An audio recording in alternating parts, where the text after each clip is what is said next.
こんにちは。アニメ紳士です。今回は早々のフリーレン第25話への視聴者の反応をご紹介します。この動画を見るといろいろな感想や解釈を知ることができて、アニメ視聴の楽しみが増えると思います。動画の前半では放送中や放送直後の反応、後半では放送後の感想や考察をお届けします。ぜひ最後までお楽しみください。思ったほど盛られずに終わったと思ってたら、予告でまだ倒してないみたいで来週が楽しみなんだが。なるほどね。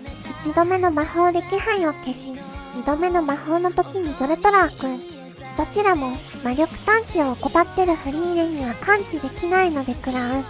ここでフェルンはフリーレンより打つのが早いというのが生きてくるわけだな。話し合い中ずっとイチャイチャしてるラビカン。コピーレンとのバトルは回想長くてちょいぶつ切れ感が決着まで長えな。ラビカンは喧嘩してばっかだった。ラビカンイチャイチャしすぎじゃない？ロリフランメかわいい。ロリフランメ可愛かったな。臭いけどいい演出だよな。ゼーリエちゃんと悲しんでんだよな。フェルンって殺し屋の目をしてるよな。どこにでもいそうな一般人の顔だけど目が笑ってないよね。フリーレンにとってのゾルトラークは比較的頭に働くおばあちゃんにとってのスマホみたいなもんなのかな。ラビカン、コブラツイストにパロスペシャルまで真面目にやれ。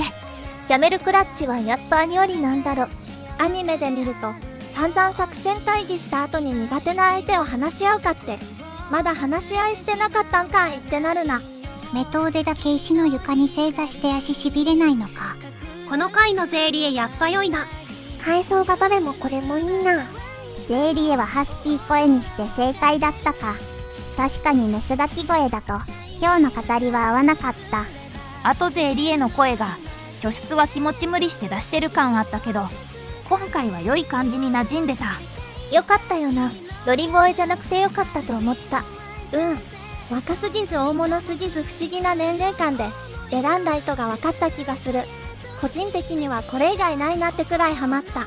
ラビカンかわいい。ラビーネのコブラツイストもかけられてみたい。後ろでコブラツイストやらプロレス技、仲良しだな。今日のフリーレンの一番の萌えポイントはもじもじフリーレン。化け物の弱点がそんな基礎的な好きでいいのか。そんな好きつけるやつ1000年以上生きててフェルンくらいしかいなかったんやから、致命的だけどほっといてもええやろかん。実際ヒンメルと組むまでは不意打ちでしか勝ってないおばあちゃんだし、ドッグファイトの技術に隙があるのはむしろ自然とも思える。フェルンしかいなかったのではなく、今回はフリーレンがコピーレンに対しておとりになってる。フリーレンはパーティ戦闘を前提とした魔法使いだから問題なし。今までは探知途切れても瞬間また察知してやってきたのかな。途切れた刹那で完全潜伏するようなやつはいなかったのかね。少なくとも魔族は闇討ち不意打ちはしてこないからな。そもそもフリーレン様の方が不意打ち特化型だから、まともに戦ったことの方が少ないと思われる。フェルンが淡々とフリーレン様殺せるかもって言ってた時にちょっと動揺してたラオフェン優しいな。デンケンがやはりわしの孫フェンちゃんって思ってそう。フリーレンの弱点が露見した時に気づけたのってデンケン以外だと誰がいたんだろう。メトウでリヒターは気づいてた。ラビカンは全く気づけなかったから、やっぱ実力に差があるんだな。原作だともっと分かりやすかった。デンケンとメトウでは即気づいてた。リヒターもなんとなく気づいてたったぽい。ラビカンはさっぱりわからん。おっさんたちが作戦練ってる後ろで何コブラツイストだのロメロスペシャルだの。イチャついてんだラビカン。ワロタ。お嬢様っぽい娘なのに結構過激ね。ラビーネちゃんおっさんあるな。作戦会議の後ろでカンネちゃんとじゃれてるのにも笑ったわ。ラビーネのおっさん言い過ぎだろう。みんなで作戦会議中も部屋の端っこでちょこんと座ってるゼンゼさんかわいい。リアベルチームはどうしたんだ。最新部にたどり着けなきゃなかったのか。半日分身と戦ってる。ブライ感動した。あのハゲは死んじゃったの。あとブライは偉かったな。ほんとなんのとこもないのにルースとの壁役引き受けて脱落だもの。エーゲルの人徳のほどが伺える。今回はフリーレン組と電剣組足すアルファの共闘展開が見られるかもと思ったら、結局フリーレンとフェルンだけで複製体倒しちゃったのが少し心残りかもしれん。広間に二次試験の生き残りたちが続々と集結してた場面は良かったけどさ。電剣、ネトウで、フェルンのコピーもいるし、あのゼンゼコピーも近づいてきてるし、実はかなりヤバい。フェルンの複製体が出そうなものなのに出るのか。ラスボスは全然複製体だろ。そいつらに背後からやられるのが一番困る。なので他のメンツが足止めに回ってる。誰がゼンゼとフェルンのコピーを相手するのかは来週以降のお楽しみ。後ろから追ってきてるから追いつかれる前にフリーレンのコピーやっつけてラスボス部屋に入ってしまえばいいよ。これさ、気づいちゃったんだけど、実は偽フェルンもあの部屋にいて攻撃の隙伺ってるでしょ。で、今回フェルンの攻撃で終わったけど、来週は同じタイミングで偽フェルンからの攻撃食らって、来週はもっと激しい2対2の戦いになると予想します。コピーは人間の心がないからね。共闘することができないよ。個別に襲いかかってくるだけ。やっぱりヒンメルかっこいいな。これは無自覚に惹かれても仕方ない。二日酔いで倒れてるだけのハイターで笑った。原作ではハイターは二日酔いでも戦闘に参加してたのに、アニメは完全にダウンしてたな。アニメ版ハイターより原作ハイターの方がアルコール耐性が強いのか、それとも原作ハイターの方が理性だとか、これ以上飲むべきではないというボーダーラインをわきまえているのか。今週の肝は B パートのフリーレンとゼーリエの会話だと思う。フリーレン会の見せかけたぜリエ会だったな。泣いてもた。幼いフランメの姿を重ねるのはずるい。ゼーリエの内なる悲しみが見える。意見が合わない親から独り立ちした娘が死ぬ間際まで自分を理解してくれていたと知ったおばあちゃん。幼女フランメ見てたら泣けてきたな。なんだろう、フリーレン史上一番来るものがあった。ゼーリエもフランメのこと大好きだったんだな。ちゃんと弟子の好きな魔法を覚えてるしな。ゼーリエはフランメのことを深く愛していたし、なんなら孫弟子のフリーレンのことも可愛くてしょうがない。フリーレン&ゼーリエの神回。ゼーリエが弟子を深く愛していて、でも先立たれて永遠に一人ぼっちで孤独なことに胸がキュッとするわ。ゼーリエはあの後遺言状を縫い合わせて額縁に入れてそう。エルフ何万年生きるんだよ。例の女神様エルフ説あるくらいだし、なんなら有志以来授業で死んだエルフいない可能性もある。どこかで数百年くらいにミックに出し取られてるエルフもいるのかもしれない。エルフは本来寿命が合ってないような妖精だからな。ただ運が悪いとオーガとカゴブリンに殺されるから死ぬやつは早く死ぬ。ゼ、あの子たちは決断を先送りにはできない。耳が痛いです。ゼーリエが魔法協会設立したのって、なんだかんだでフランメの遺言が気になっていて、1000年ぐらいうじうじした挙句、重い腰を上げたって感じなんかな。結局何のかんの言っても大陸魔法協会の設立に尽力するゼーリエさん。自分たちを倒してるかもしれない人間の魔法使い見てみたいって興味湧いてきたんだろうか。作戦会議してる後ろでカンネとラビーネのプロレス技掛け合い面白すぎ。でも魔法協会作ったの最近でしょ。フランメが死んでから何百年も何やってたんだよ。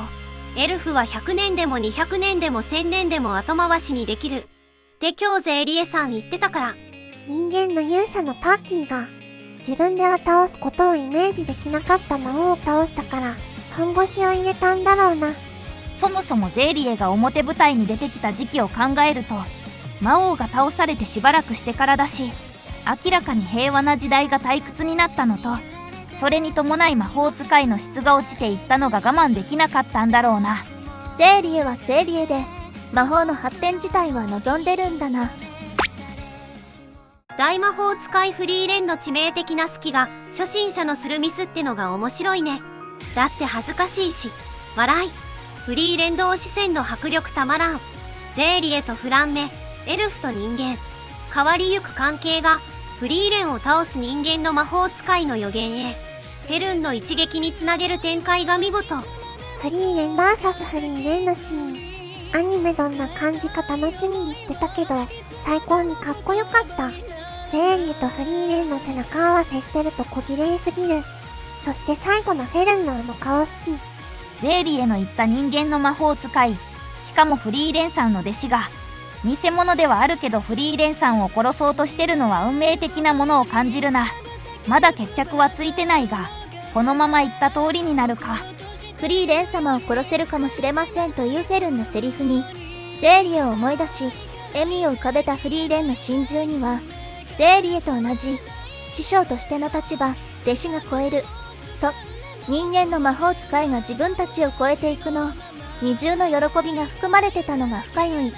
作戦会議の時の生とサイコ P 連戦のダイナミックな銅との対比が気持ちいいぐらいメリハリあってよき。その合間に入るぜイエノとの回想。寿命がある人間だからこそ成し遂げて進歩する力で卓越できるという見方は面白いよね。次回も気になる。早々のフリーレンとかいう作品、アウラ戦というシュピーゲルフリーレン戦といい、実質ワンショットキルで終わる塩試合に見えかねない一戦をめちゃくちゃ名シーンにするのうますぎないか。今までずっと師匠だったフランメがゼーリエにとって幼子の頃から育てた弟子で、どんな魔法も習得したゼーリエにも変えられないのが寿命で、こうして何度も弟子を喪失していったゼーリエに泣くよ。いずれ現れるフランメ、フリーレン、フェルン、絵の越えていくだろう壁の連鎖。この師弟関係は信頼たるものや、ユーベルトランとディアベル組がどの複製体と対峙したり苦境に陥るのか、連剣たちはどのような作戦で戦いに挑むか。昨日の敵同士は今日の味方。まだまだ楽しみ。この世界にコブラツイストとかロメロクラッチあるのか。カンレとラビーネの喧嘩が気になりすぎてフリーレンの話が頭に入ってこない。さておき、フリーレンが常時楽しそうなのがいいですね。かつて無双した世界が現実になってるわけで、出川にもなるわなと。ゼーリエとフリーレンの問答がこの作品の根幹を語ってて、すごく印象的なシーンだよなって。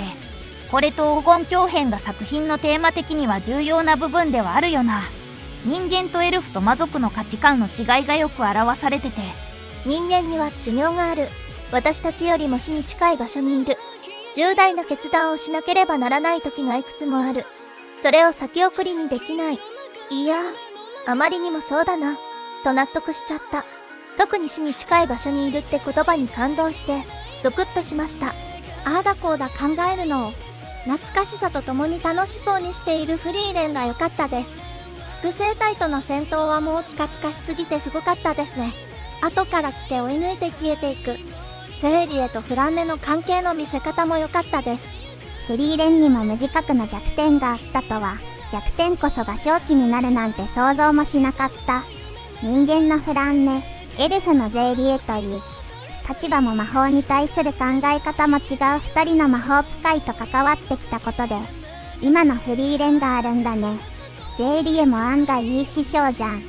フリーレン複製体旋回、ビビッドな色合いの画面での高密度エフェクトの魔法の応酬で、これまでのアクションともまた異なる印象に、オープニング明けのドゥンストの傷を負ったもたれ方、フリーレンとゼーリエの回想シーンでの丁寧な芝居や髪なびきも目を引いた。攻略できないダンジョンなんか存在しない。私は歴史上で最も多くのダンジョンを攻略したパーティの魔法使いだよ。かっこよすぎる。思い出に浸るだけでなく、新たな思い出を乗せて進むあり方。魔法の意義、人間への期待、その集大成たるフェルン。演出が最高。超作画によるフリーレン同士の戦闘が魔境すぎる。ゼーリエは人間が魔法を学ぶことを厭う一方で、フリーレンはこれから色々な魔法が見られると期待する対比が印象的だった。そしてついには、自分を殺す人間の魔法を見れましたね。フランメも魔法使いの開祖となったすごい人物だった。日没を背後にゼーリエ語る。フリーレンをも殺せる。間もなく来る。人間の魔法使いの存在。そして今、いつぞやの月を背中にした姿を彷彿する。高いところから複製のフリーレンへゾルトラークを撃つ。フェルンの姿が強調されるのが良い。エルフにとって無にも等しい時間の中で寿命という死に近い場所を生きる人間が築き上げるもの。ゼーリエにとってはくだらない夢物語でも、フランメにとっては本気で願った夢で叶えたことでやってくる加速する時代を生きる人間の魔法使いフェルンがフリーレンを追い抜く。最後までご視聴いただきありがとうございました。皆さんのご感想や注目ポイント、考察などありましたらコメントで教えていただけると嬉しいです。このチャンネルでは最新アニメのみんなの反応や感想をご紹介していきます。様々な考察や多様な意見を聞くとこれまでなかった視点が増えてアニメ視聴の新しい発見があるかもしれませんので、ぜひチャンネル登録とグッドボタンをよろしくお願いします。それではまた次回の動画でお会いしましょう。アニメ紳士でした。